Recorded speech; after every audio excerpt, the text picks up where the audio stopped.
Yes. Okay, great. Hi, everyone. It's really nice to see you all again.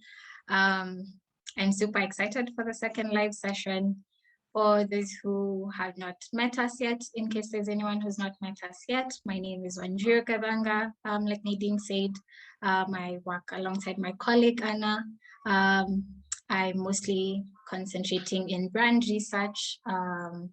And Anna, would you like to introduce yourself before we kick off?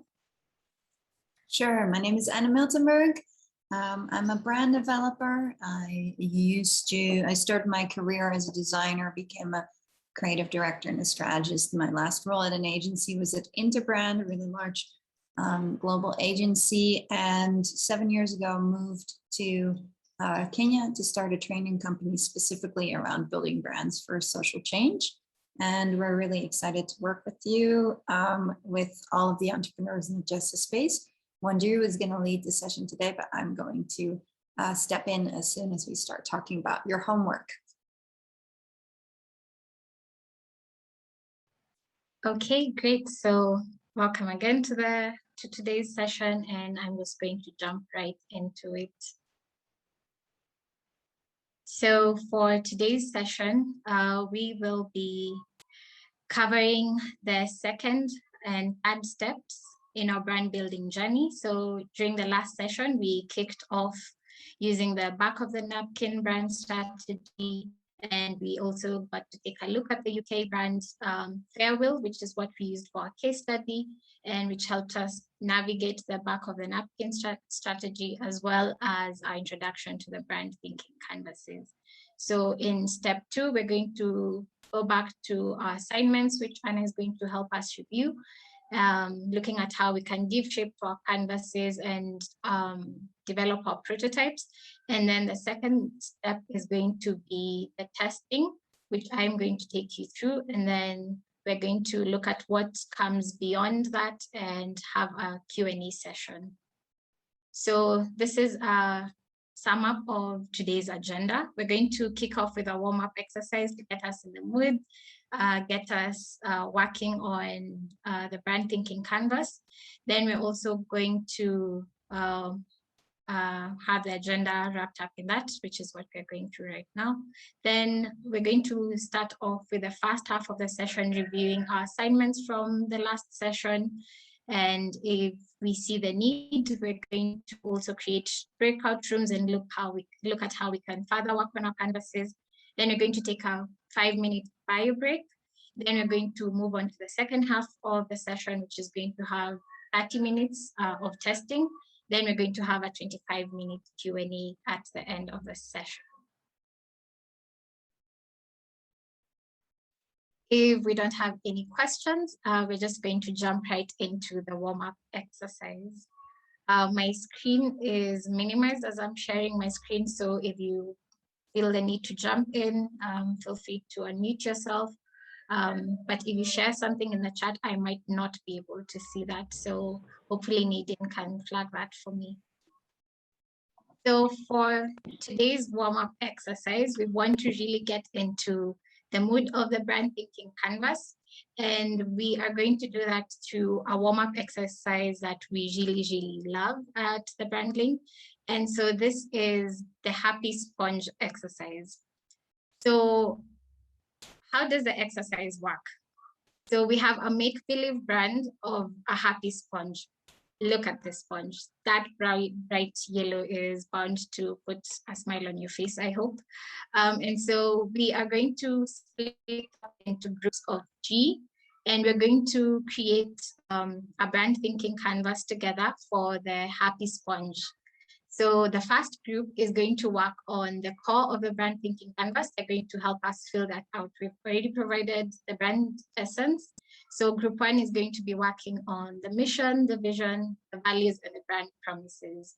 Then we're going to have group 2 working on the identity. So this is the visual and the verbal identity. What does the Happy Sponge brand look like? What do they sound like? What are their colors? What is their logo? And then we're going to have group G, working on the interactions. So what are the products of the brand? Where do we find them and how do they use their communication channels?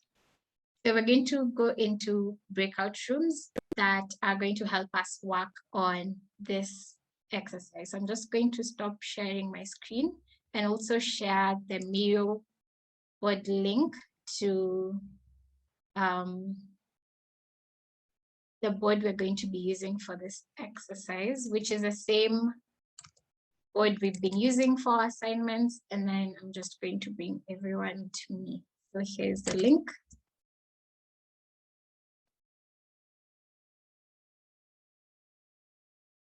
And so right at the top where we have the farewell case study, a bit to the left, we have the warm-up exercise.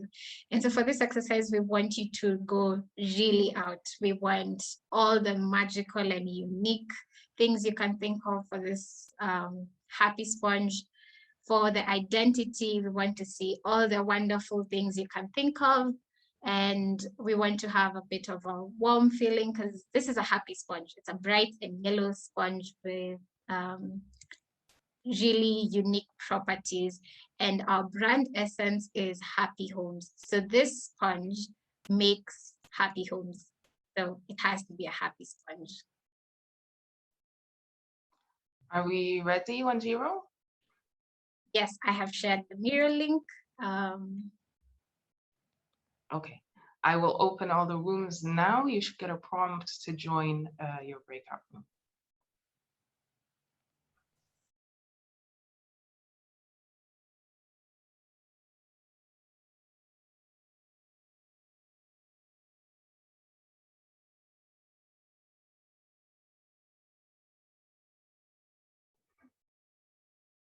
And everyone is now coming back.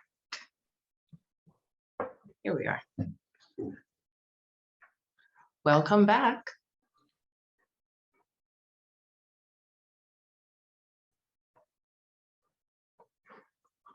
All yours, 10. Okay, great. Welcome back, everyone. I hope the extra 5 minutes did help you get a few more stickers on the board. So now we're just going to go through the board as we've populated it. I'm going to share my screen, and then if we can get a representative from each of the groups to take us through what they have managed to put on the brand thinking canvas for our happy sponge. Group 1, any takers? Okay, for group 3, room 3. Can you hear me? Yep, I can hear you. Okay, so we are doing the outer circle in the first one. You are in room 3? Yes. Okay. First circle. I think if we could walk from the inside and then get to room 3, start with the core, then move to the identity, then wrap up with room 3, if that's okay. Who were the people in room 1? Avocat, Upesi, Clever, We Are More, Vindex, and Hayden. So we can put someone on the spot or they can volunteer. Can we get a volunteer before we start calling out names? Group 1. Okay, so we came up with a less than perfect vision statement, but so it's the longest lasting, most hygienic sponge on the market. The idea was to communicate that we're creating, our sponge is just the best. That's what we could come up with at the time.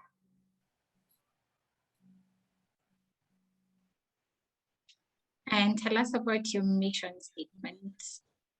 Oh yes, so we thought about underlining the fact that we're leveraging technology to produce the durability of our sponge and the hygiene perspective to it as well. So we're leveraging technology to achieve those two strong points, which is long-lasting, the durability of the sponge and the hygienic elements to it.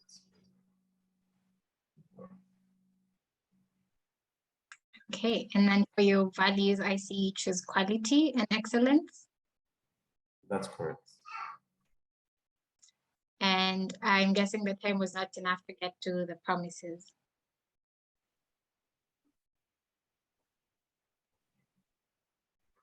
Sorry, I didn't hear you. You're breaking up. Oh, sorry about that. I was saying, and then I guess the time was not enough to get to the brand promises, yeah? Can you hear me? Yes, I can hear you clearly. Yeah, maybe to help him, because I was also in group one. Yeah, we didn't get time enough to get to the promises. We ran out of time. Yeah. And then we had group 2 taking on the identity. So if we could get someone from group 2 to tell us what they picked for the identity of the happy sponge.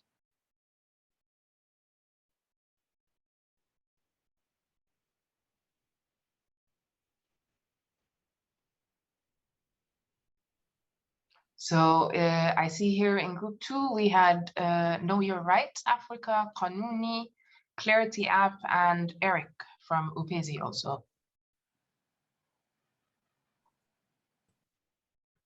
Yes, I see Eric unmuted himself. Go ahead. All right, so for the visual identity, we looked at the colors. We took happy and pastel colors, and the happy color, yellow as a happy color, and then peach. For the other visual identity we took is some happy people, like could be some happy chefs in the kitchen, or doing some work in some washing. So, but happy, generally happy people. We've given a link there. For the other, kindly go up a bit. Yeah, the verbal identity, we took a tagline that is happy homes, happy lives, as a tagline that we could use just to reflect on the brand essence. I think there were a lot of discussions in our group. We were not able to do so much. Yeah. Yeah, no problem. One of the best, I think, ideas that has come up throughout the exercise is getting the visual identity to be a very happy, cheery look and feel, which I think you were spot on with the colors, as well as the tagline. And then for group 3, we had them working on the interactions, which was the outermost circle in the brand thinking canvas. Can we have someone from group 3 take us through? I'm just going to zoom in. Okay, group 3. So we for product and services, we had we providing a tool for cleaning, for surface cleaning, and then it's for good hygiene for families and maybe other people as well. And it's easy to use. And then for places and events, we have retail shops, markets, online shops as well, like e-commerce platform. For technology, we had it's recyclable, so it can be reused once it's done. And then we had channels, communication channels. We had social media, blog, TV ads, into the major places. And then for partnership and collaborations, partnering with cleaning services, with e-commerce shops and other ones. And then for people, talent, and behavior, people to work on the products, chemical engineers, health workers, production managers. This is the key one.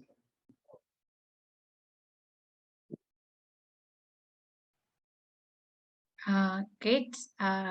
Thank you, everyone, for taking part in the warm-up exercise. And I hope even walking through it, we've all gotten a better feel of what the canvas is like. Of course, when you're working on it for your own brands, you're going to have significantly more time. But one of the other points of using the brand thinking canvas with this exercise is to understand that you have the freedom to use your imagination to the wildest possibilities. So for your identity, your interactions don't feel limited. And you're also working on what it is you want your ideal brand to look like. So if you want to have a happy sponge, feel free to also get a little inspiration from SpongeBob, the very famous cartoon sponge.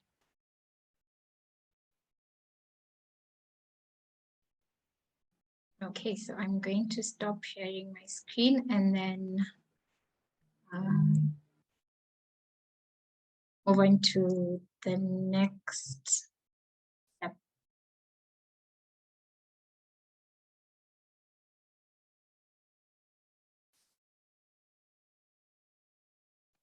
So that was a sponge exercise. And then the next thing we're going to get into is a review of the assignment. So Anna is going to take us through this stage of the session, and I'm going to hand over to her. Hi, everyone. Good to see you all work on the sponge. So one of the reasons why we always do this exercise is because we want to tickle your imagination a bit and really turn up your sense of drama. So one of the things that one of the qualities that's really important when you're working in brand development is that you're able to think through the eyes of the audience and really make the most of what you're putting at the center of the canvas. So Wandrew, if you wouldn't mind stop sharing your screen, then I can return to the mirror board myself. So let's see. So what you see with the sponge is actually happens a lot in the homework as well. So I'm going to review some of the, let me see, some of the homework assignments with you. And I just wanted to, I have overall feedback based on the boards that were ready this morning. And I'll take you through that, but I just want to kind of show you also through the example of the sponge, because the sponge is obviously a very straightforward product. So we've given you the assignment to think of the purpose of the sponge as happy homes. And now when you're thinking about putting the brand core together and the identity, then you really want to think all about like happy homes. So the way that if we need to tell people who have dirty kitchens all about the world that we want to create, well, for instance, we want to see millions of happy homes, happy clean homes with happy families. We're going to, for instance, we're going to promise people a sponge that makes cleaning easy, that creates clean kitchens, that prevent people from getting ill, that last long so that it costs less, which also creates, you know, happy wallets. And when we think about, for instance, what does the sponge actually look like? What does the brand look like? What does sponge look like? Yeah, we see happy people, we see happy colors. Maybe we also have a happy name for the sponge. We, for instance, also want to shape the sponge. So maybe it's not going to look like this plain old sponge, but maybe the sponge is going to have the shape of a happy face. And when we're thinking about the interactions here in the outside ring, we're all going to think about how does that actually, like, how can we bring some of that happiness in? So for instance, Yes, we can be in retail shops and markets and online shops, but what do we actually do there? So what I want you to do also for your own canvas is not just think about what is the thing, but how are we actually going to use it? So yes, you can be in retail shops, but what are you going to do there? So are you going to create like a super happy corner where you have a demonstration of someone who really kind of has that energy and that flair? Are you going to do a road show? Are you going to have, you know, those super happy demonstrators doing a little dance session on the street, getting people together, and then do demonstrations of cleaning, for instance? When you're thinking about communication and channels, now, yes, you can use social media, blogs, and TV ads, but how are you actually going to use those as your particular brand? So any kitchen, any sponge brand will use social media, blogs, and TV ads, but what are you going to do it through the lens of happiness? So for instance, are you going to target parenting blogs where you're going to talk about how much easier and happier your life is as a parent now that cleaning is just a little bit easier, right? So I want you to really think from that core of the brand and really translate that out to every single segment. So don't just use it as an analysis of what things are, but how you can use them. So when I took a look at the boards, this morning, I saw the boards for Afriîkanə, House Africa, and Upezi were ready. So that's what I'm basing kind of my overall feedback on. What I would like to do today is discuss kind of the overall feedback, what we see with your work, as well as with all the other people that we train. And just to give you a couple of hints of how to improve on that, on the boards, on these 3 boards that I've seen. And hopefully this will be helpful for all the other teams as well. So even though I'm going to focus on feedback for Afriîkanə, House Africa, and Upezi, hopefully you'll be able to take away lots for yourself.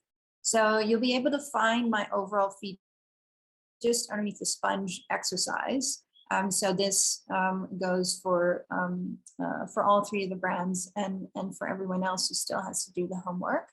And I just wanted to I'm going to walk through the overall feedback first, and then move into specific examples from the different boards.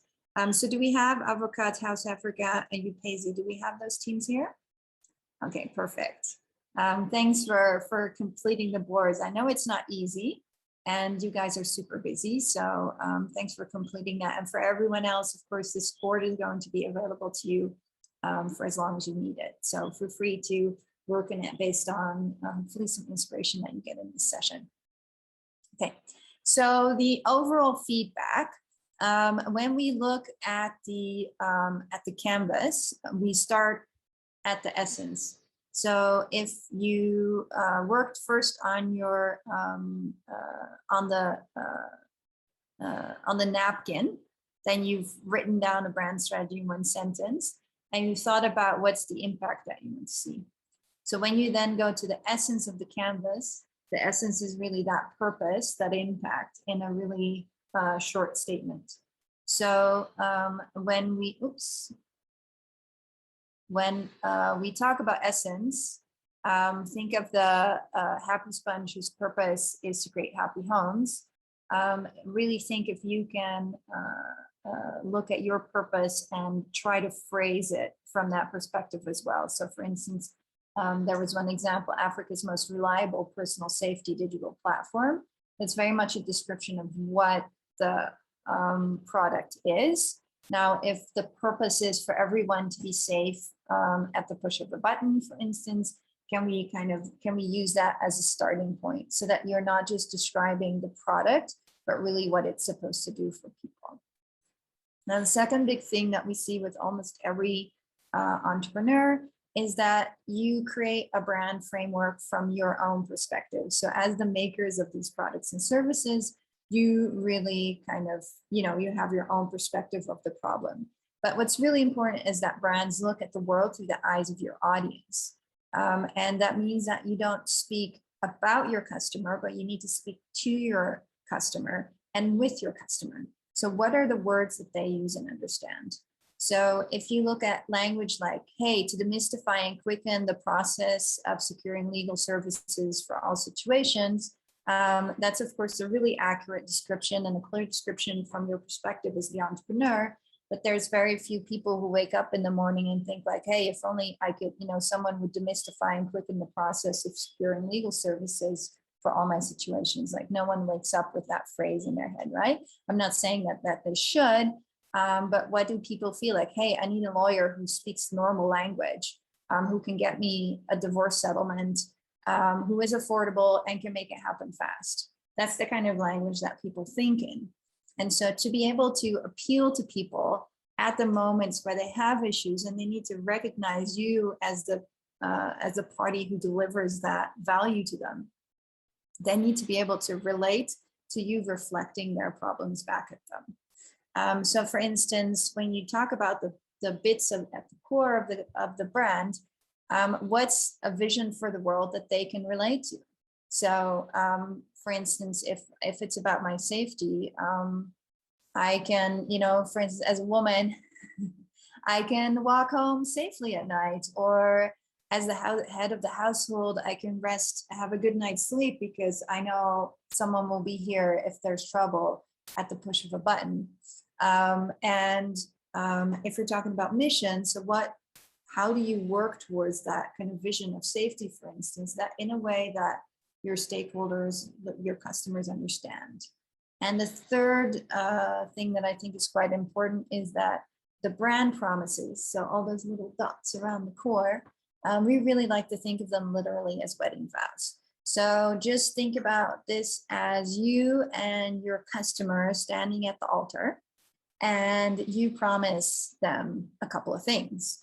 Now, you don't stand at the altar and you don't look your wife in the eye and say like, loyalty, financial security. You say, I promise to keep you safe, and I will look after you when you're sick and when you're healthy. Or, if you have some humor, you might say on good and bad hair days. All right. So judging on who you are as a person and how you feel about the other person, you really try to speak to them in ways that matter to them. So we'll get into this a little bit when we look at your individual boards. Then in terms of identity, when you start thinking about your identity, that really needs to come from the core.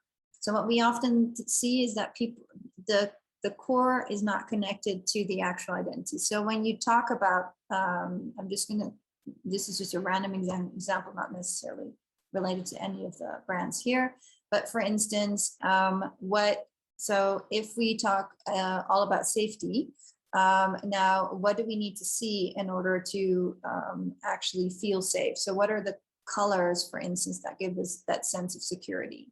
So there's always this question of, do we show the problem or do we show the solution and the outcome?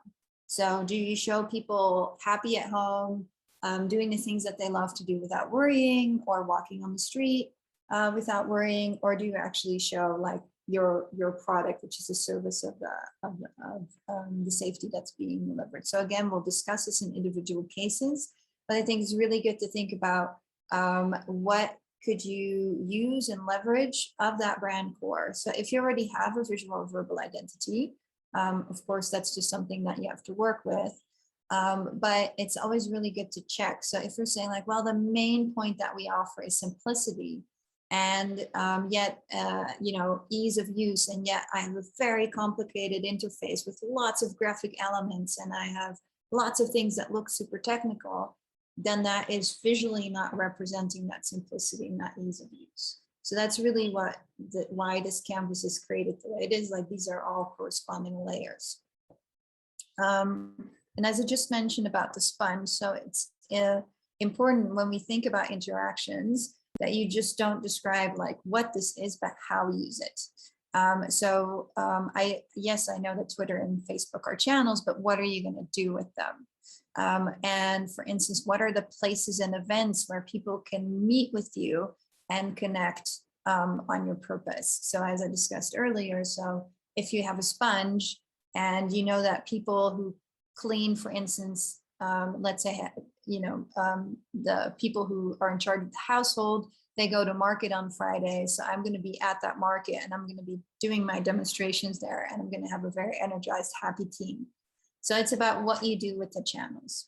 So let's go into the examples of the work of Avocat House Africa and Upezi. I have Upezi right here. Upezi team. I think, if I'm not mistaken, I think we have, who do we have here from Upezi?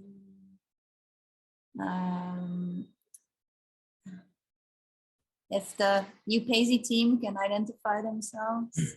Yeah, Eric and Vincent. Yeah, Eric, I see you now. Thanks. Cool. What was it like for you to work on the canvas, Eric?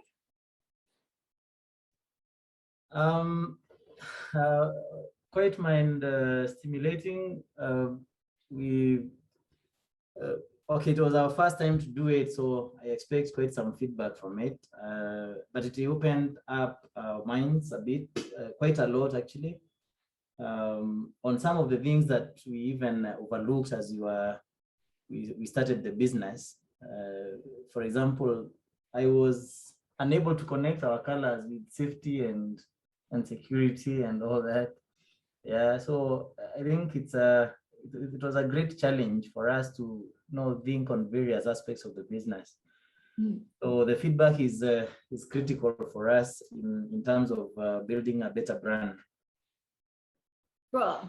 Well, you did you did a really, really good job for a first timer. So no worries there. So one of the things that, as I described before, so if we could, if I would look at this canvas with you, I would say like, hey, can we bring in that that purpose a little bit more? So as you described here in your vision, like a safer world for all. Let me just bring that into the center and see what we can do with that. So if you think now about this safer world, and you think through the eyes of the audience, what do you think that could result in? What does a safer world for all look like for them? Is that mostly in the home sphere for the kind of services that you offer? Is it in public spaces? What is the safety that you're looking for? It's wherever you are. It can be at home, and it can be on the roadside. It can be in the office. Yeah, wherever you are. Okay. So you can keep it in that very kind of in the general, like a safer world for all space. Or you could say like, hey, we're going to make it a little bit more specific. Safe in your case has to do with like physical safety in terms of health, crime response, and any other areas? Currently, we are dealing with the security. We are dealing with the ambulance response, that's medical. We're also dealing with the roadside assistance and fire response. Okay. So,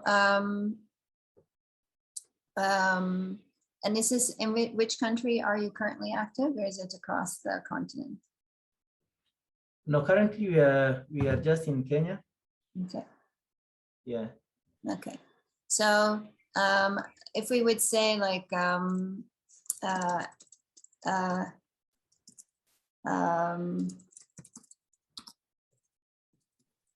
they are safe, or knowing that help is just one button or one call away. When they need it. I'm just going to do a little bit of copywriting. I'm not saying that this is what it needs to be, but it may help us to think through this model a little bit for you. So let's say every Kenyan can live their own life knowing that help is just one call away when they need it. And you're going to get there by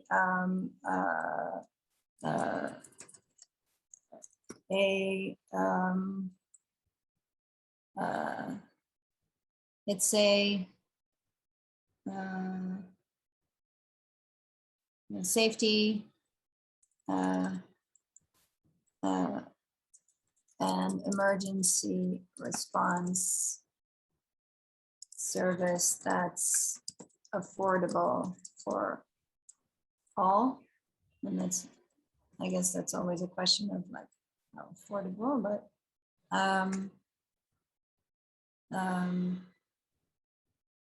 or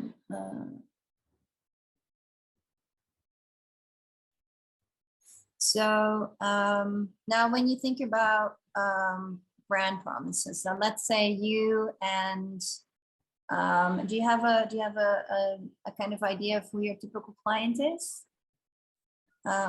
Is it a man? Is it a woman? What age would they be? Yeah, we've thought about that. Mostly we've been looking at if it's a man who wants to keep their family safe. Okay, perfect. Can we give him a name? Yeah. What's Come his again? name? Oh. Sorry?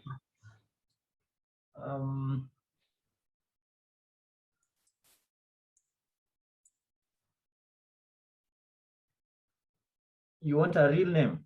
Yep. Peter? Yeah, we can take Peter. Peter. So let's think about what we're looking Peter in the eyes, and we're going to tell him, we're going to kind of tell him what we're promising to deliver service. So you're mentioning excellent customer service. So what would that look like for Peter? What does that mean for Peter? So you pick up the phone immediately when he calls. You put his interest first. What does excellent customer service look like for him to you? Okay, I would tell Peter that we will give the fastest or maybe the most prompt response to the family, to his family, wherever they are. Okay. We respond to your call immediately or within seconds.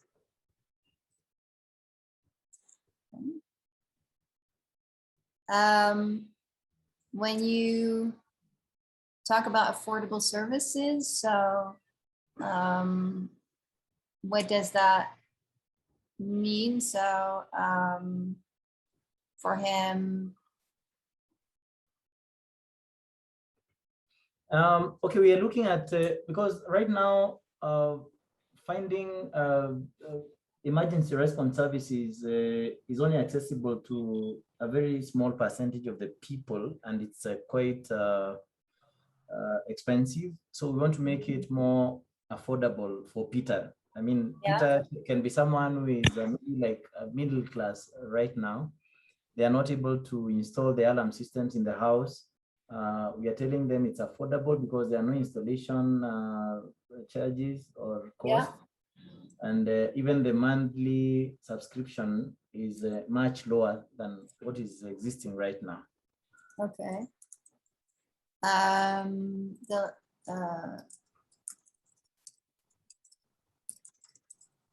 So this is basically the difference between, like, instead of having an alarm installed, it's an app on your phone.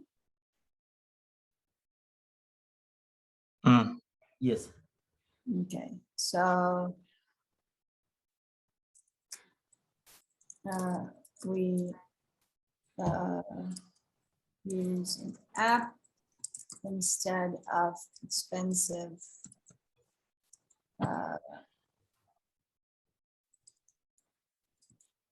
hardware. We can bring the cost down for you.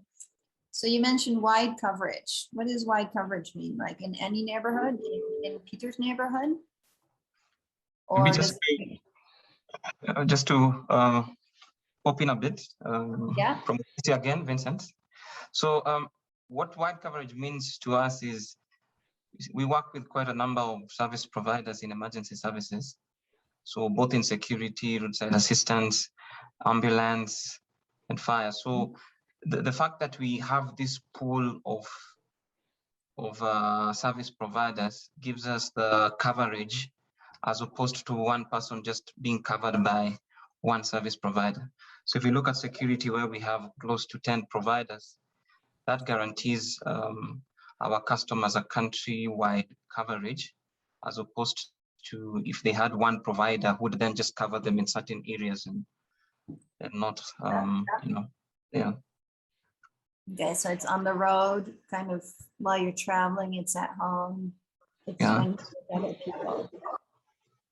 Yeah. Okay. Services.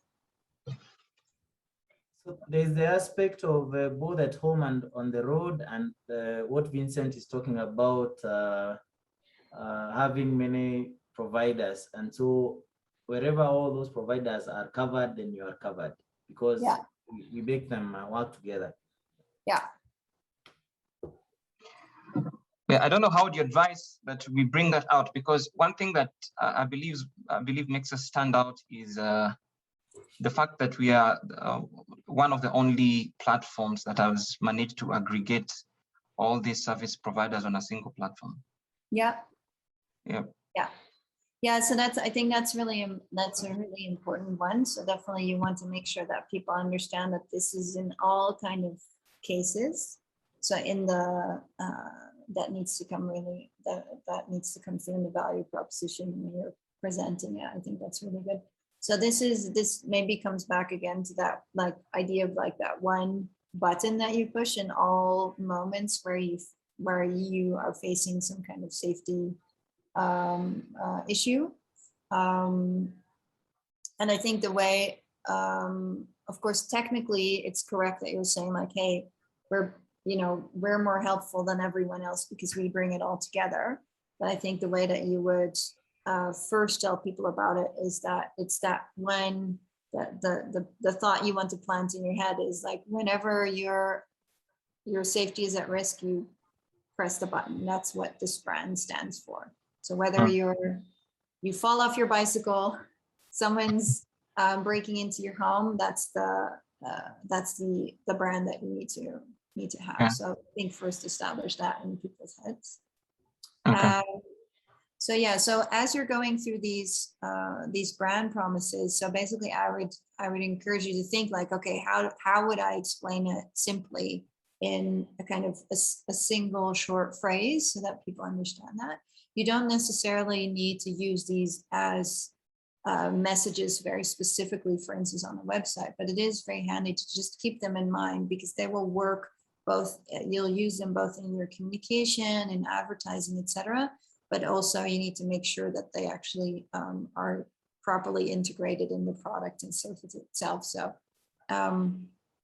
that integration of all those services and that idea of the one button, if that of course doesn't work that way in the product itself, then you would have some misalignment, right? So that's something to think about. Then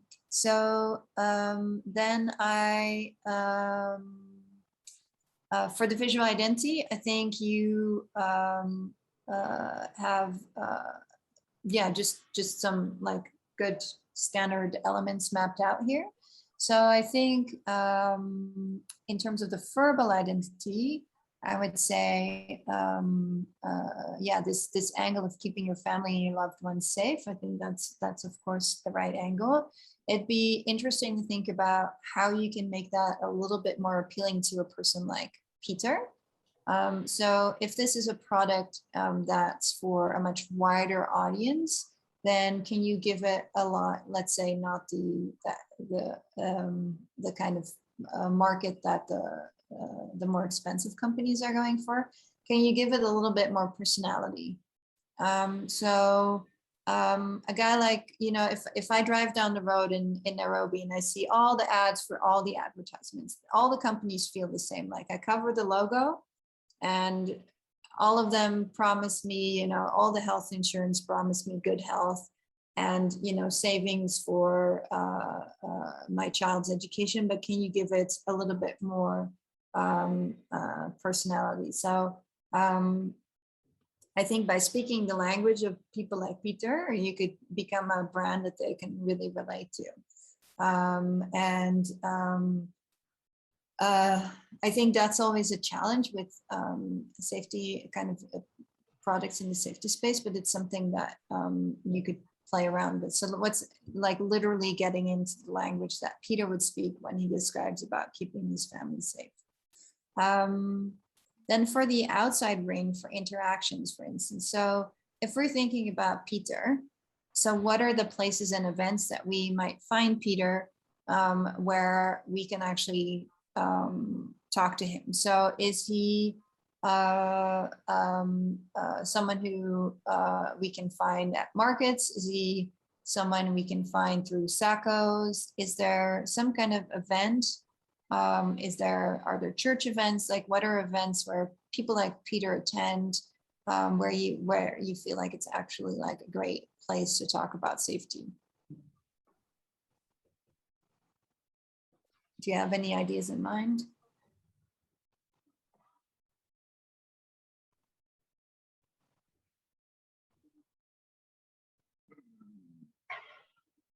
Well, I'd go for, we have quite a number of, I'll call them gated communities in Kenya. So, and which, you know, I'd look at Peter being, you know, part of some sort of a residential neighborhood. So, yeah, great. Mm-hmm. So neighborhood associations and parties. So I think one of the really, probably really great places for this brand to be seen, like if you know, like, okay, well, we have a neighborhood watch, some kind of community watch service. There's associations of house owners, whether it's a small gated community or a larger one. So getting into those neighborhood associations where they have meetings, parties, maybe there's a neighborhood magazine. I know there's several ones around Nairobi that I remember seeing. Those could be like ideal places to speak. What might also work here is if you're thinking about communication and channel of partnerships. So if you're thinking about Peter, can Peter become like a, can you create make him an ambassador? So Peter brings in, so some sort of incentive where Peter brings in 10 other households and creates like a community discount so that you could have a whole block, incentivize a whole block to all become members. And then if the whole street becomes members or the whole state becomes members, they can have a discount or something like that. So these are not necessarily always realistic ideas, but they're helpful when you think through the canvas and like, hey, what is really at the heart of this? Then you can find some interesting ways into the process. So the two of the ideas that we've found here, so neighborhood associations and Peter as kind of first entry point into neighborhoods. I think there's something about being very community-based and community-driven that you could potentially also bring into the center of the brand. So sometimes by generating ideas on the outside, you actually find interesting ideas on the inside. So for instance, could we like something about we work with, so or we know your neighbor.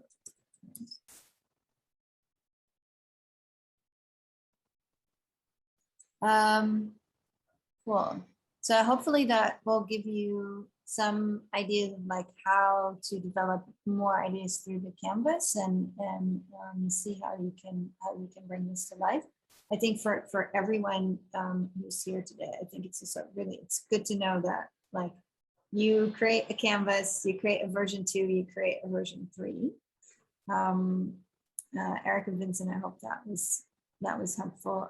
Obviously this is a short session, so it's a very rough sketch, but I hope you'll be able to work with some images.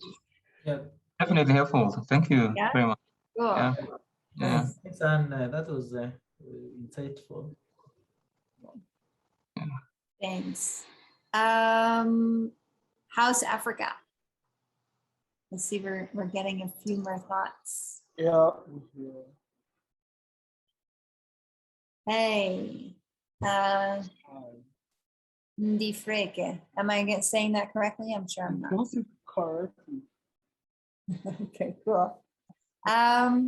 So how's Africa? So what I was thinking is, so you put in the essence the go-to platform for property transactions in Africa. So I think that's a really, really good description of the actual product. And I did some digging into my own thoughts and feelings about owning property on the continent. And I felt like, hey, what's it? Maybe like one of the ways of thinking about this is that people want to own land. It's considered one of the best possible investment, and yet the whole process of investing in land is one of the most risky, corruption-ridden like processes. So could you build, like, I guess this is just a very rough thought, but I thought, could you build something around like ownership of your future? People buy property because they want to invest in their future, that this is going to be for their kids, this is something tangible. So could you play around with this idea that the brand really stands for that kind of aspirational idea of owning your future? So I think for you guys as well, so like with UKZ, how you want to talk to your audience is by having that person top of mind. So I think this idea of making access to home ownership easy and fraud-free, that's an excellent, like that's a very simply put mission statement that I think really appeals. Then the way that you've put the brand promises together, so I think those are really obviously really strong. I always think that it's good also to know, like, you know, to what degree is your audience used to professional language around property acquisition. So maybe they are, and maybe you need to look very professional and formal. Maybe it's a little bit more informal. So I don't know if you work for both, let's say, private home ownership, but also like bigger company investment. If it's called House Africa, I feel like it's about home ownership, but that would be something that would be important to know when you're looking at your brand promises. Do you offer also like industrial real estate, business real estate, or home ownership? It is focused on private individuals, not for big companies. It's a little hard to hear you, but is that was so we focus on private individuals. Private individuals. Companies. Okay, perfect. Yeah. Okay, great. So I would be very curious if you do the same exercise where you think about like, okay, who's my audience? So who is your Peter, so to speak? Then do they actually understand some of the promises that you're describing here? So what is a transparent end-to-end transaction at a fair cost? What does that mean for your audience? So does that mean, you know, from seeing the property to having the deed in your hand, or like what's an end-to-end transaction? maybe these people know, maybe they don't know. The 24/7 support from a dedicated team, I think that's clear to me. I think it's quite one that I wouldn't necessarily expect, that I would be able to give you a call at 2 a.m. on a Saturday morning. So that certainly is an eye opener. Yeah, I think the one thing that I would do here is I would basically speak with the customer here. So at the moment, you're talking about your customers and clients, but what if you speak directly to them? So I think obviously House Africa, the name is clear and understood.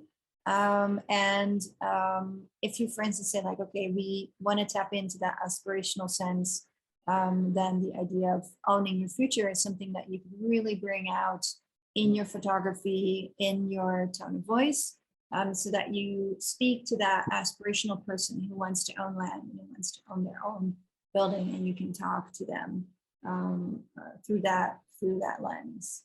And then I think the same question. So you already have like these ideas about real estate events. We have, let me see what we have. Through banks, real estate developers, print magazines, social media. I would have to think. I don't know where aspiring. I guess, yeah, real estate associations, real estate agents. Be interesting. I don't know enough about this market, but I mean, you're obviously already on that road. You're mapping out a lot of useful ideas, I think. Yeah. Is there anything that you wanted to ask, any questions about that were like, oh, we got a little bit stuck here, or do you have any suggestions this way or that? Okay, so for me, what was helpful is the example from that example that was provided from what's the name? Sorry, I didn't hear the last word. Was it Farewell? Was it Farewell? So the example from Farewell was helpful, Yeah. and of course the videos on how it was done was helpful as well. Although I'm not done, I'm still, you know, it's kind of strained your mind a little bit to really think again on the things you are doing, on the promises you've made before. So I'm still thinking through some of them at the moment. That's why it's not completed. And I thank you for those corrections. I think we have to redirect some of these promises, you know, in the direction that you've just mentioned. And now that I'm thinking about it and what land or home ownership means for Africans, something mostly for the future, something that they feel proud of when they achieve it and stuff like that. So I think it's something we can redirect our commitment and the communication to show that what people think. Yeah, and I think you know this is also why we prefer using examples of brands that were really built here on the continent. So when you use an example like Farewell, that's obviously based on a British context of like what are people's issues surrounding, you know, death and other unpleasant moments in life. And obviously the cultural context of your customers and how they feel about the problem you're trying to solve can be entirely different. So that really, and you guys are all the experts, whether that is in Africa or in Eastern Europe or in the Middle East, wherever you're based, you guys know best what is the cultural context that you're solving for. So I really, really would love to see brands that really celebrate kind of the way that people think and feel about these issues locally, and create hero brands that really reflect that. I want to do one more example before we take a short break, and then Wanjiru is also going to show us a little bit more about how we might then test what we've just created to see if it resonates with our audience. I just wanted to go to Afriîkanə. Is the Afriîkanə team with us? I see Shaya has legal from me. Clarity. Yes.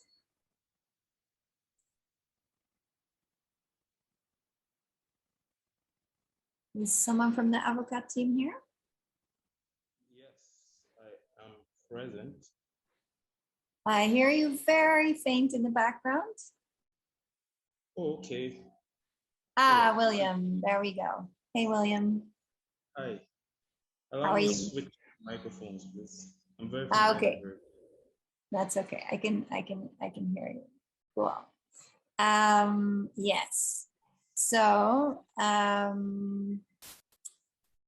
one of the things that I thought about when I was looking at your canvas is it obviously, I think, and this goes for everyone, like you guys have your expertise, and it's really built on like a deep understanding of the issues that you're trying to solve.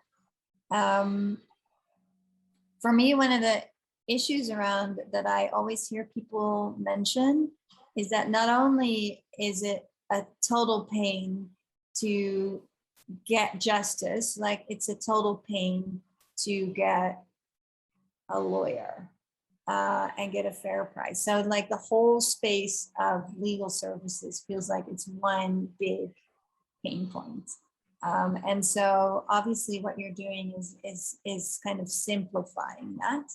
I was wondering if that means that you could make the language and the starting point of this really from the perspective of the problems that these lawyers are all trying to solve. So when we're thinking about, you know, when you mentioned like demystify and quicken the process of securing legal services for all situations,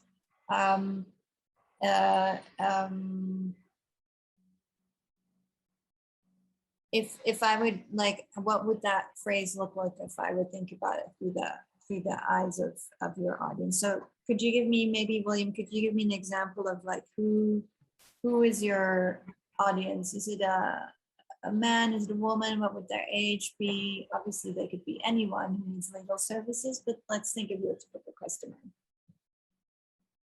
Okay, so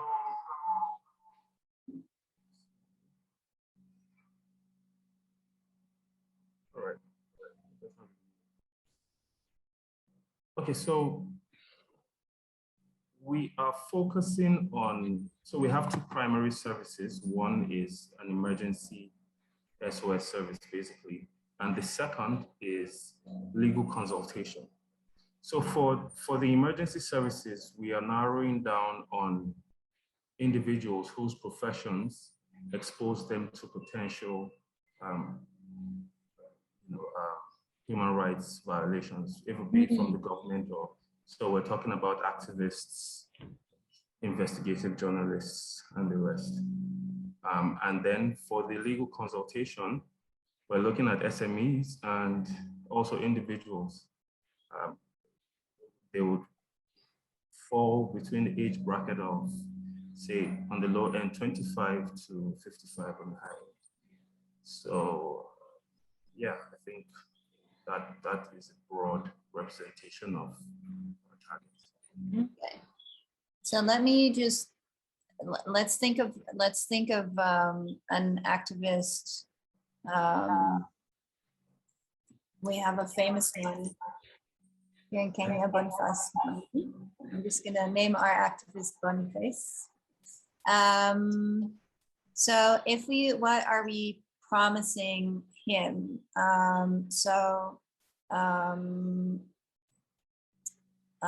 There's so when, for instance, just we can simplify a number of these things here. So trust in the expertise of our verified legal professionals. So is that lawyers, you can trust.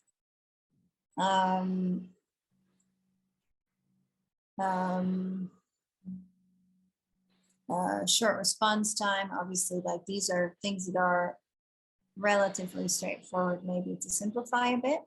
I guess what, if I'm thinking about the essence of that,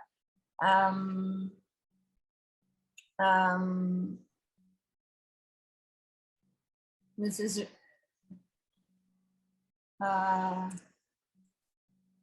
is it really about having like,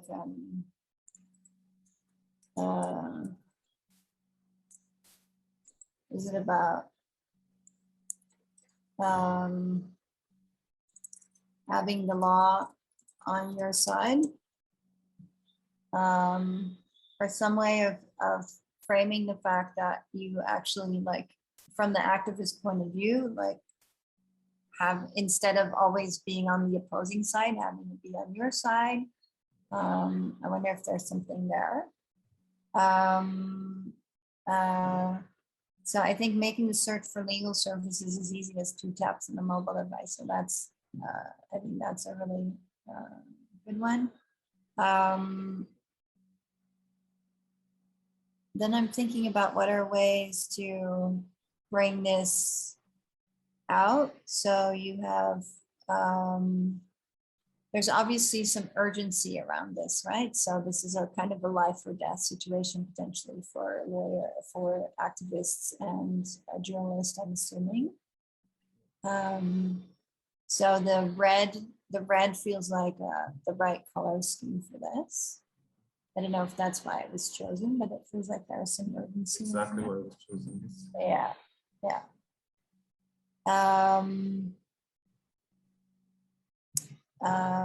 So that's also like that, yes, I think that urgency. So I would make sure that that comes through urgency. Voice is there.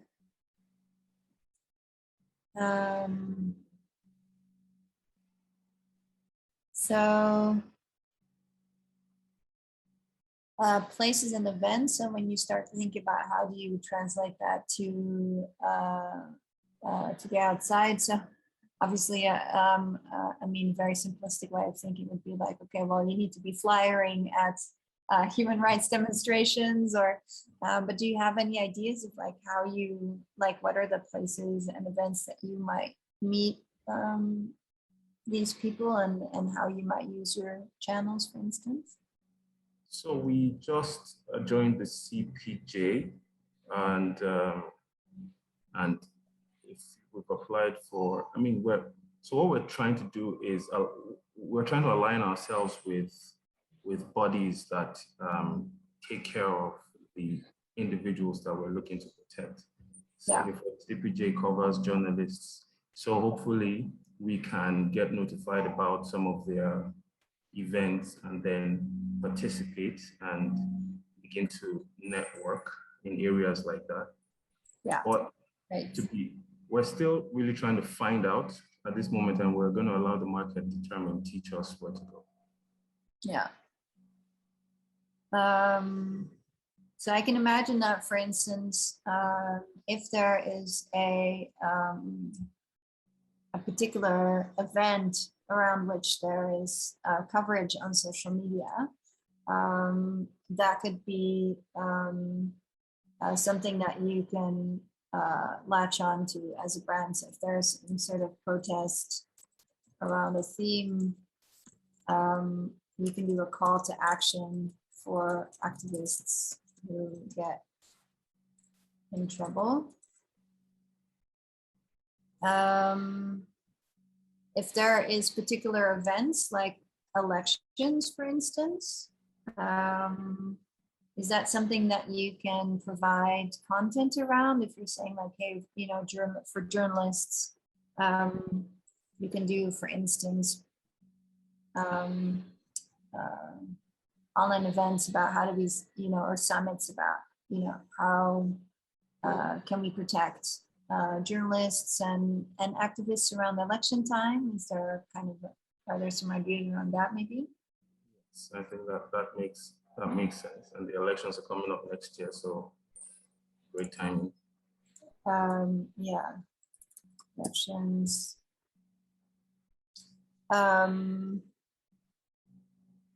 Yeah, and I think that's a really good kind of, that could be a very interesting press moment as well. So for you, for instance, for international press to say like, hey, you know, how are people getting ready for elections? Like, well, hey, this platform is ramping up their whole team of lawyers because we know that journalists and activists are going to be put into jail. So that in itself becomes then a talking point potentially for press. So international press covering elections, and they could get you really good exposure.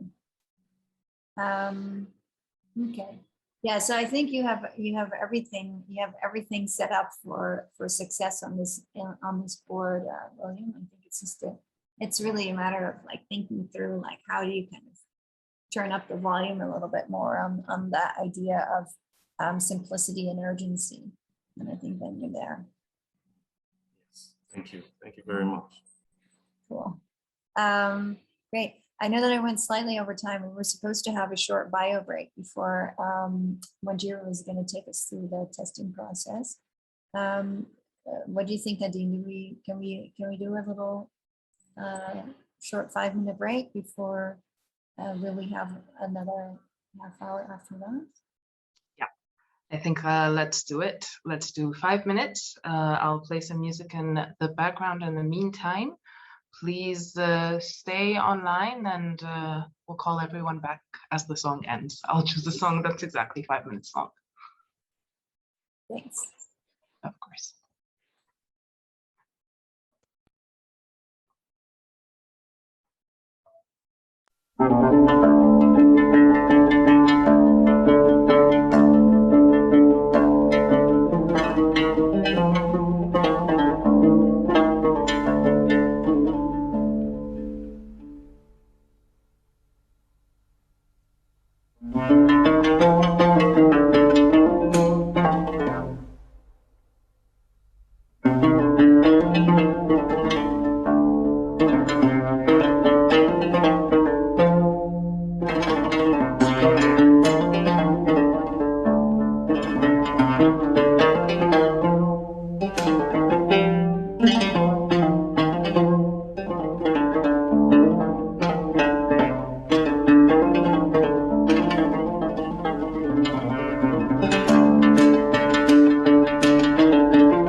And we are back.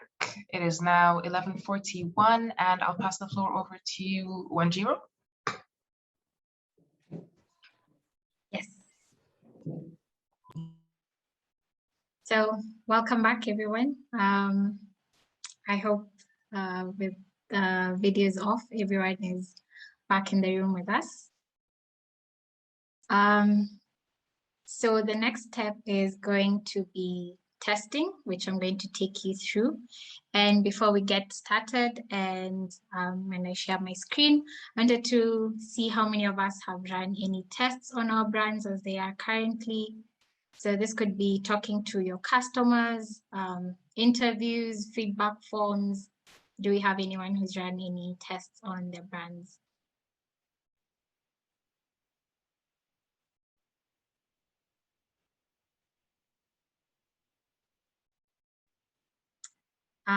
No, okay. So I'm just going to jump into it then, and then we're going to see what testing is all about.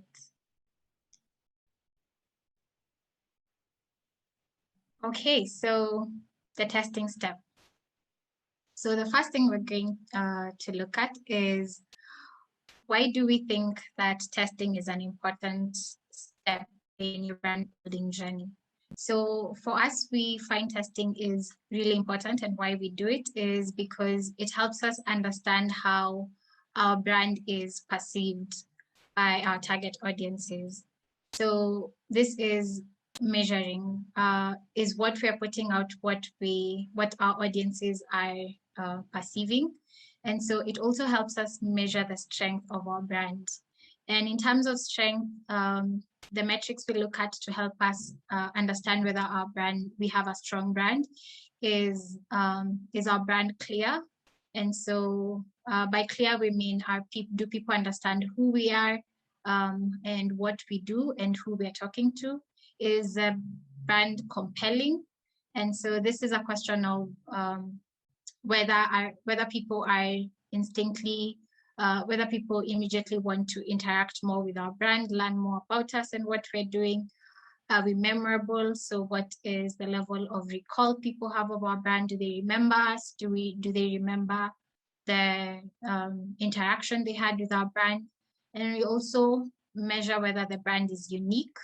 And so are we doing something that stands out, or do we have multiple other brands in our space doing the same thing that we're doing? And then are we trustworthy? So testing is going to help us measure all these things and give us a view of where our brand stands. Then the other thing we pick up from testing, which is super important, is whether the perception of our brand is what we want to be recognized for. So one of the things we realize is we may want to be perceived in a certain way, but our communications and our interactions are leading audiences to view us differently.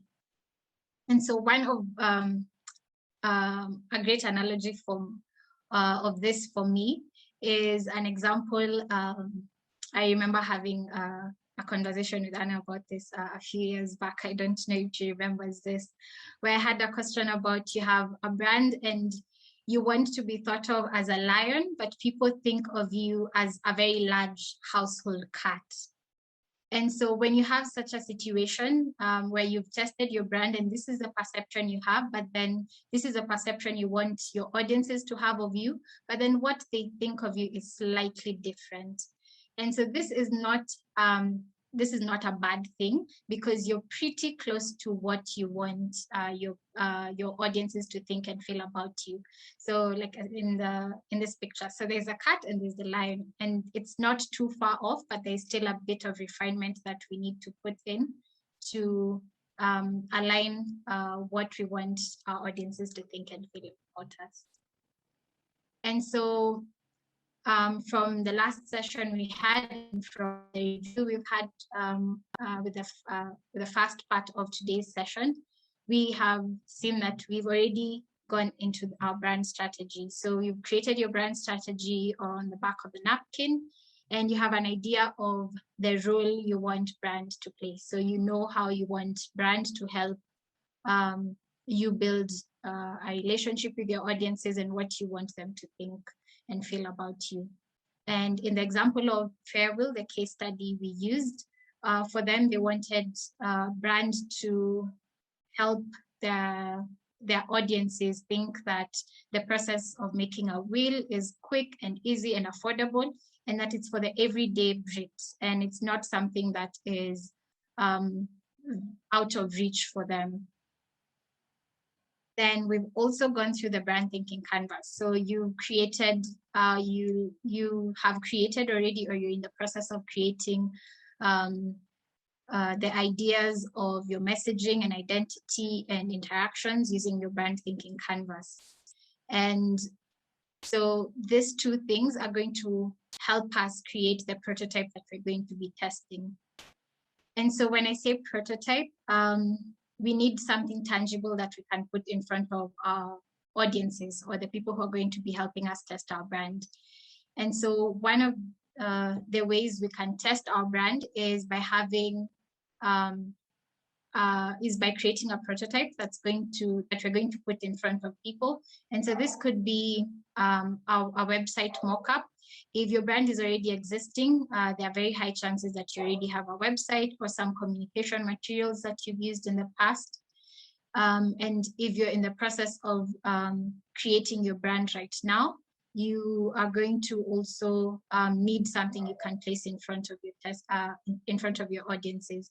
So our website is a simple way to do this. You can just put up a mock-up of your website. So you'll create a visual that simulates your website, and you'll have the colors that you've chosen for your brand. You'll have a type that you've chosen. You'll probably have some illustration or photography that you think represents your brand well.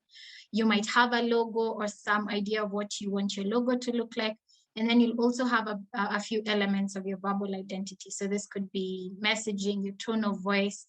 And then you're going to have content from your strategy, such as your proposition, which is your brand strategy summed up, or your essence or a tagline, or your mission or the services that you're providing.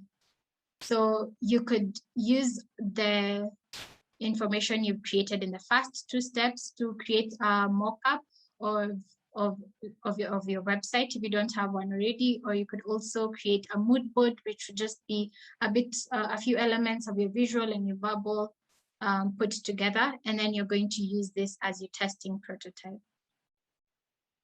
So how do we do the actual testing? So we have two types of testing that I'm going to take you through. This is qualitative testing and quantitative testing. So sorry about that. So for qualitative testing, this is going to help us get more information from our audiences in terms of, sorry about that. I was on the wrong slide, sorry about that. In terms of what they think about our brand, and we're going to use open-ended questions. And then this is also going to help us find out why they give us the answers that they give us through follow-ups. So qualitative testing is going to give us a bit more depth in terms of the type of answers we get from people, because they're going to give us open answers. And it's also going to help us dig deeper into the answers we receive and follow up on why we've received those answers. So how we conduct this is we usually, one of the first things we want you to think of as you're running your test is that we prefer that you use people who are not yet your customers. And so this is going to be important because people who are not yet our customers have not interacted with our brand in the past. They've not interacted with our communication material. And so our brand is significantly new to them. And then for qualitative testing, again, because we're using open-ended questions, it's preferable that we do the test sessions in person. So this could be in person in terms of you're in the same physical space as your testers, or even over a call where you conduct an interview. It could be on Zoom. And So because we also have that individual testing or one-on-one testing, we're going to have the test be a bit more conversational, and then it's going to take me anywhere between 10 and 20 minutes. So how do we set up the test itself? So the first thing you're going to do is invite testers. So you're going to identify people who are in your target audience, again, preferably people who have not interacted with your brand before. And then we also want you to also not preempt the answers you get from them. So don't give out too much information about what you're looking for. So you're going to use phrases such as you have a new concept or a new project that you're working on, and you'd love to receive some feedback from them. And then for your setup, you're going to have your prototype. So this is either some communication material or your website as it currently is, or the mock-up that you've set up. And then the next thing you're going to have is, or a mood board. And then you're going to set up the call or the area where you're going to carry out the test. So if this is on Zoom, you might have it on screen, and then you're going to share it to them. And then you're going to run the testing script. So the testing script, we're going to provide you with a testing script. And this is the questions you're going to ask them and how you're going to record the feedback. It's also good to, if you get permission prior, to record the answers that you're getting from your testers, and you can always refer to this in future. So the test itself. So how we conduct the test is you have your prototype that you're going to present to your testers, and then we have the script. And so for this example, we have the homepage of Farewell. And so if we were testing the Farewell brand, we would present their homepage to a tester. We'd put it up for maybe 5 to 10 seconds, give them a bit of time to go through it and read what is on it. And then we would take it down, and then we would run the script. And so we have a script for the qualitative testing and one for the quantitative test that we're going to go through in a few minutes. And so what we're testing is the metrics I had mentioned before. We're testing for clarity. And by clarity, we're asking the tester, do they understand what the brand does or what they sell? Is this brand, who is the brand intended for? Is it for them? Is it not? And why do they think it's for them or it's not for them? And so this is going to help us understand whether the brand is clear. Then the next thing we're testing is the brand compelling? Is the brand memorable? Is it unique? Is it trustworthy? So we have the questions that we're going to ask the tester. So would they want to interact with the brand more? After you've taken down your prototype, do they remember what the brand does? Do they, can they explain back to you what the brand is about? And then how we score these questions is between 0 and 2. So if in the questions about clarity, if they're very correct, so they understand what the brand does and what it sells and who it's for, then we give them 2 points. And then if they're somewhat correct on what the brand does, so this is the lion cat kind of state. So they do understand a bit about the brand, but then they're not entirely correct, and we score that as a 1. And then if they're completely off the mark, then we score that as a 0. And then for the entire testing script, the total is going to be out of 14. And then I'm shortly going to show you how we measure the scoring of the test. So that is qualitative testing. Then the next type of testing we can run is quantitative testing. So we're still measuring the same metrics, more or less, but now we are looking for more data to complement our qualitative test. We run quantitative tests. They're not run in person as the qualitative ones, and so this we can do through WhatsApp, or they could be Google Forms that you send out, or we could use existing testing platforms such as Usability Hub.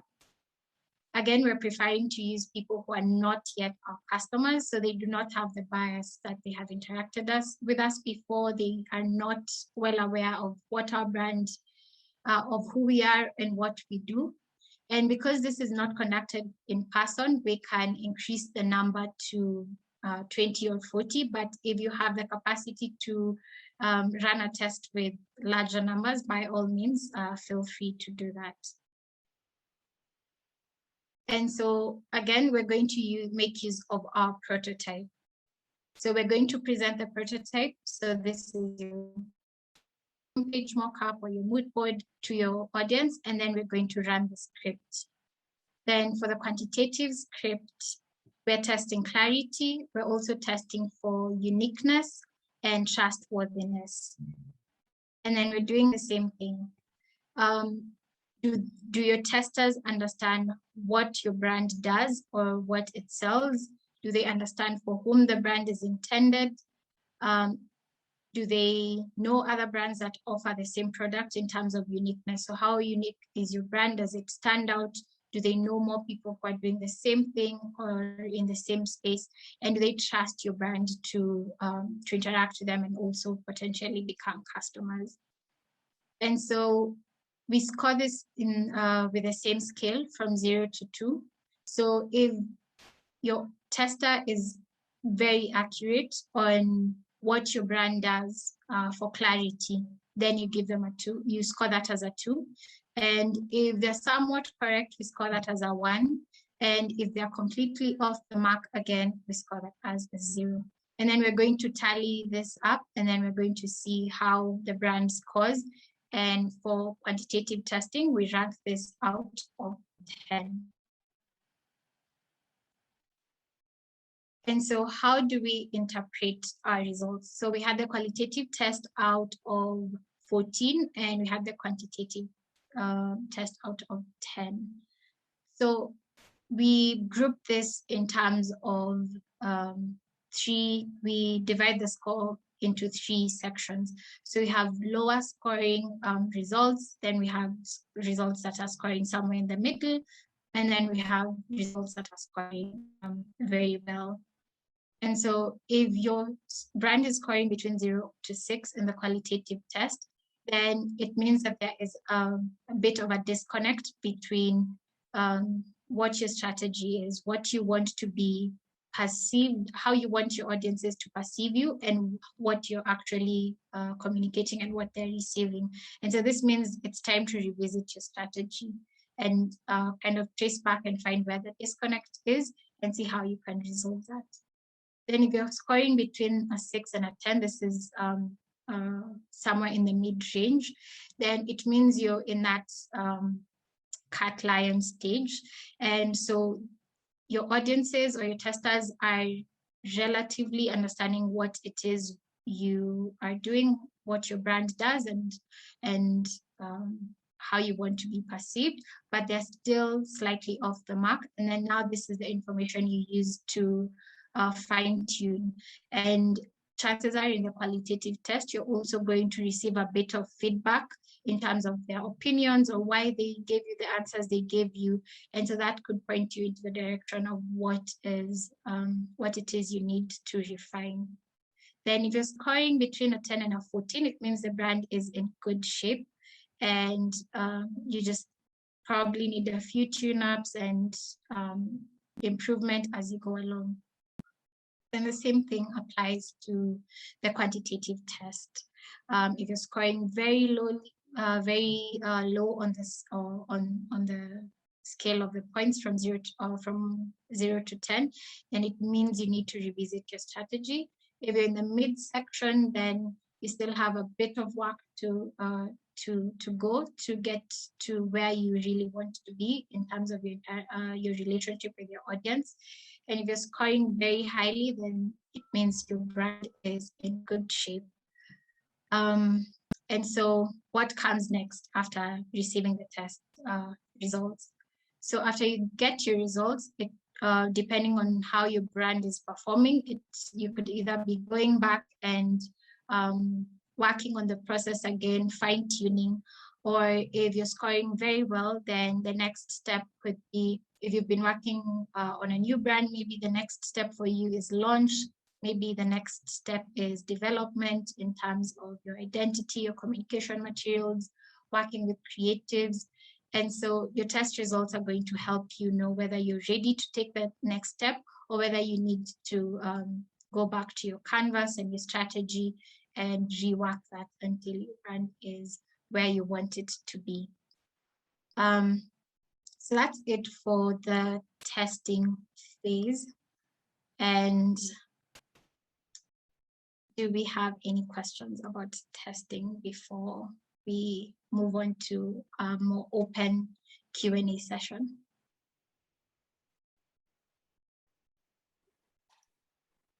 Thanks, Wanjiru. I got some questions in the chat that if we have time in Q&A, I can answer them there because they weren't specifically around testing. Yeah.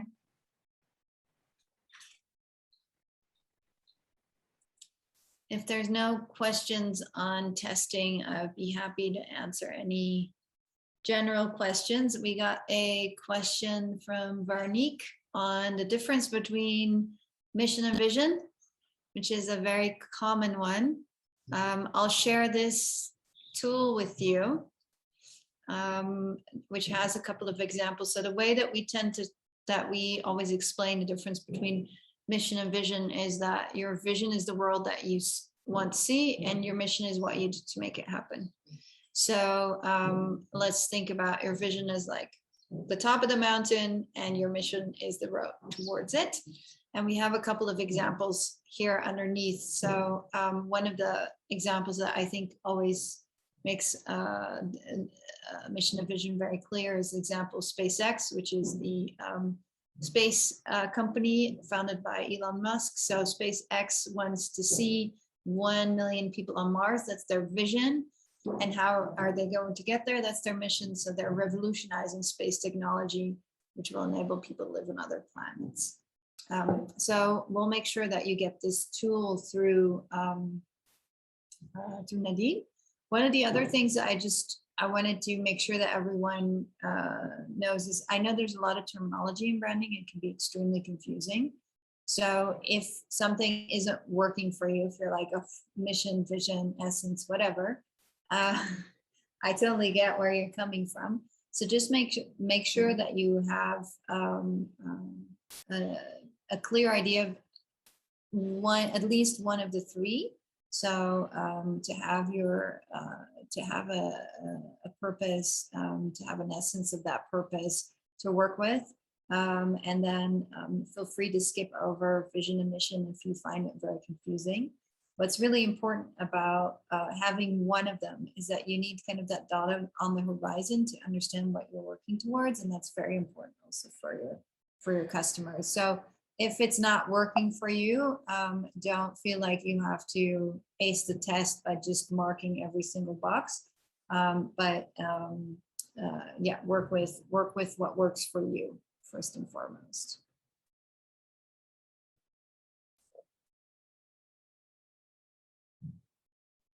Any other general questions, comments?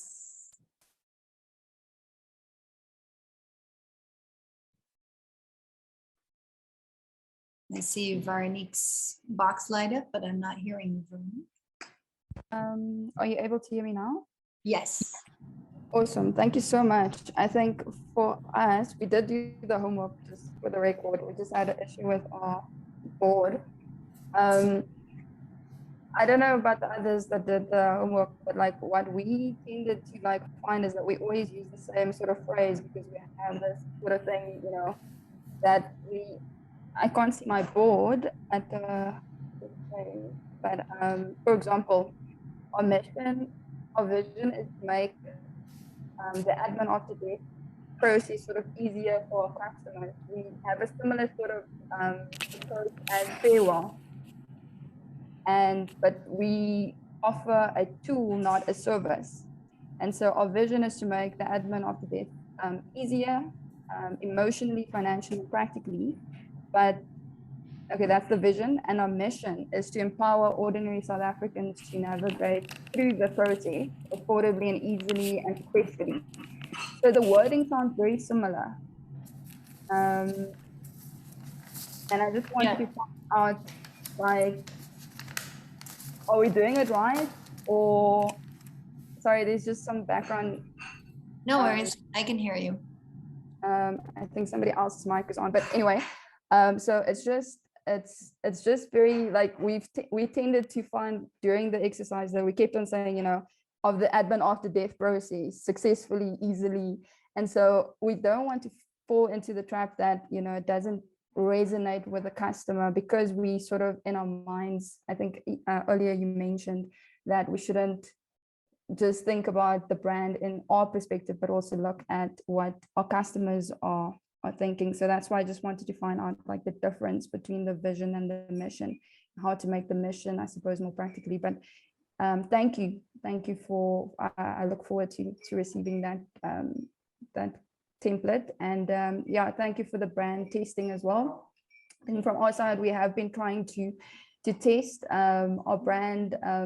One thing that we saw was, for example, using infographics, like the farewell exercise, or not exercise, model uses like a mascot and uses infographics, whereas I think in South Africa, and in our context, whilst we were doing the exercise, we found that, you know, people want to see real people. They don't want to see cartoons necessarily when they think about trust and, you know, credibility. So, but yeah, those are some of my comments. Thank you so much. It was really, really helpful. And yeah, looking forward to. Cool. So I think to your first point of what's the difference between your vision and your mission. So I think what often happens is that we want to, for instance, see this world where all these things are simpler, but what does that actually mean? So what can I do with my life now that all of these things are more simple? So one way that you can think about this is ask yourself why 5 times. So if you're saying that, you know, it's a little bit similar in the case of farewell. So why is the world a better place if wheels are easier? So what would that allow you to do? And that's what they clearly address in the commercials, for instance.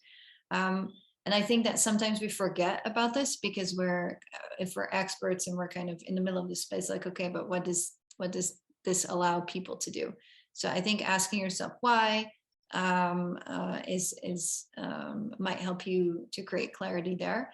And also to ask your customers, like, well, what would your life look like if admin wasn't a huge pain in the ass?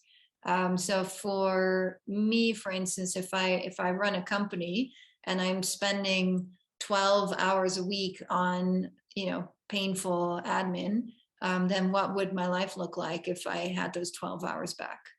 So really coming back to kind of the roots of the reasons why you're doing it. And I think investigating them is really just something that sometimes you need to do again, because you're almost too close to that reason, and that makes it hard to see, to have that perspective. When you mentioned, like, yeah, people in South Africa want to see real people, I agree with you, like, and but I also think it's really good to question, because a lot of photography is actually not photography of real people, right? And so we see a lot of stock photography, and especially, sadly enough, in Africa, if you're looking for stock photography of Africans, you can often tell, like, oh, but these are not Kenyans, these are not South Africans, these are, you know, African Americans, or these are, I don't know, Namibians. So if you really want your photography and your imagery to depict real people, then I would recommend to kind of take on more of an editorial photographer, and to get as many photos of people on location and with real situations as you can. And other ways that you can build in that real trust is, of course, using independent third parties like, you know, Trustpilot and Google reviews more, because yeah, I do think at the end of the day, trust is something that isn't just shown by photos of smiling, happy people, because we all know that's advertising too. So trust works on a lot of different levels, I think. And really speaking and understanding the person's situation. So showing that you understand exactly their situation, exactly on the ground, on location where it matters to them. So yeah, lots of luck, and thanks for the kind feedback. I see that Osasu has her hand up, her digital hand. Yeah, thank you so much, Anne. This has been, so I missed the first session because I had pretty epileptic network, but I've had time to catch up, and I'm just asking because there are quite a number of questions that I have, and I see some of them in the chat. I'm just asking, can we, I don't know, this is also to Nadine, just a request. Can we do this? I'm proposing, is it possible for us to work on all of these documents and have one-on-one sessions with yourself and, Wanjiro? Because what I find is that this documents or these templates are literally touching every aspect of our organizations, be it marketing, be it budgeting, because if you're going to be creating marketing plans, how do you want to meet all of these people? It comes to costing. Like it literally, revolves around your entire business. If you can put together these templates, you literally have covered it. So, and it helps through because we've had varying what's the word, other sessions that speak to what this is, but this is so all encapsulated. So I'm asking Nadine, and is it possible for us to have one-on-one sessions, scheduled? So because I saw the detail that you went into in some of the startups that had, were able to put together the assignment. So this is me just asking if it's possible. I want to ask for myself alone, but I think that maybe some other people would like this. Yeah, let me discuss that with Nadine for sure, and then we'll get back to you. Absolutely. I'll get back to Osasu and the rest of the cohort after I've discussed this with Anne and Wanjiro. Then, Anne, there were two other questions in the chat. One was from Kagai. I think it's along the same lines of Osasu's question, which is, can we reach out after we do the test to analyze the results if we have more work to do? So I guess the same answer applies there. But then we got a question from Firoz. How can we manage multiple products in the same startup? Would we then need to create multiple brands? Yeah, that's a very good question. I'm so happy that someone asked this. The general rule of thumb is that you need to think about how many brands do you need versus how many brands can you feed. So that means you have the resources to create multiple brands. So usually for most startups, the answer is no. You cannot have different channels, different visual identities, verbal identities, legal, trademarking services, different flyers, different promotional channels, etc.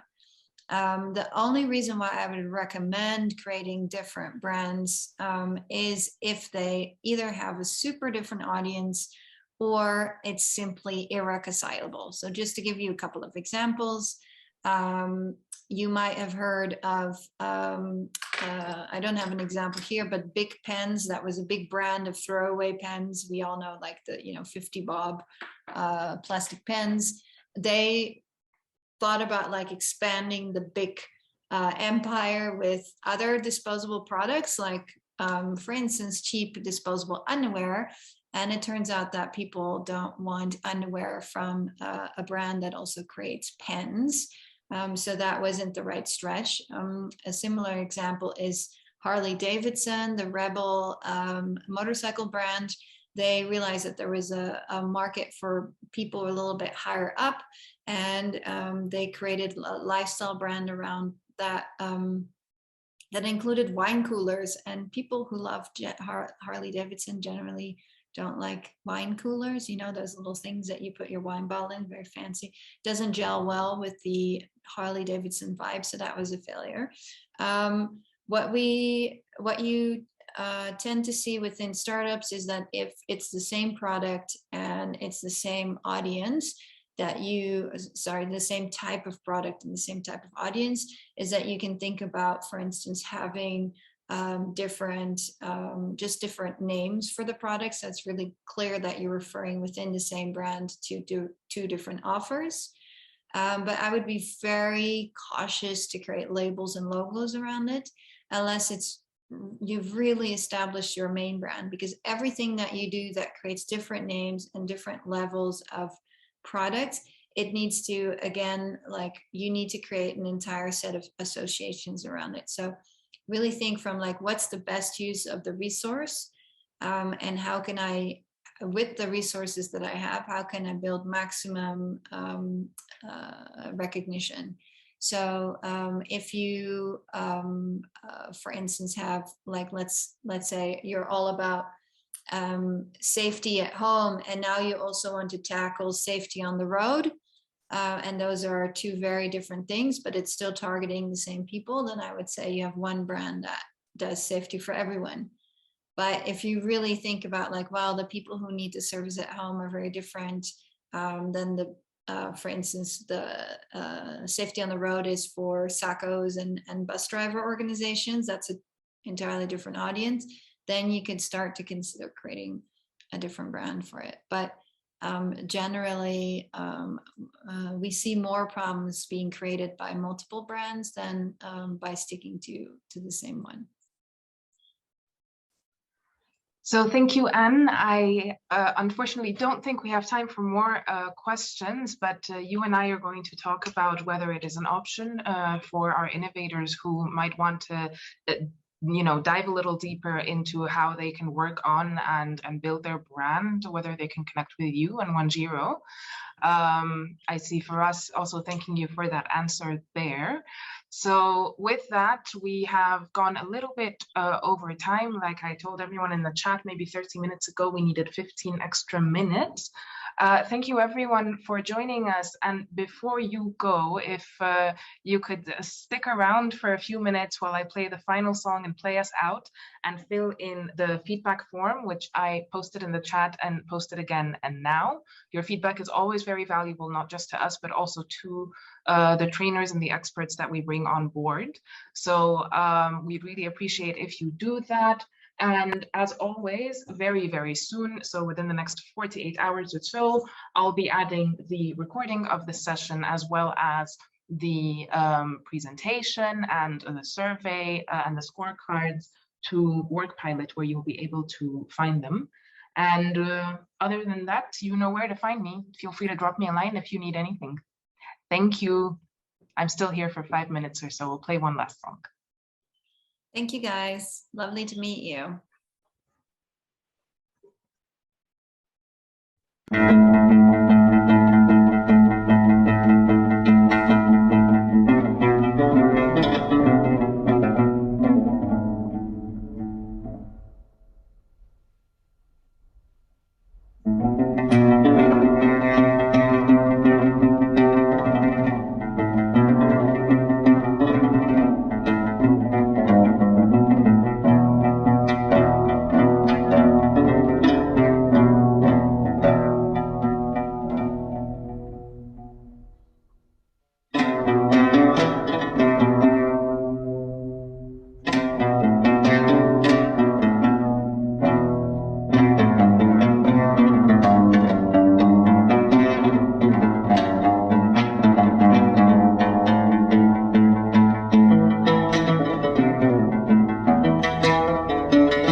you.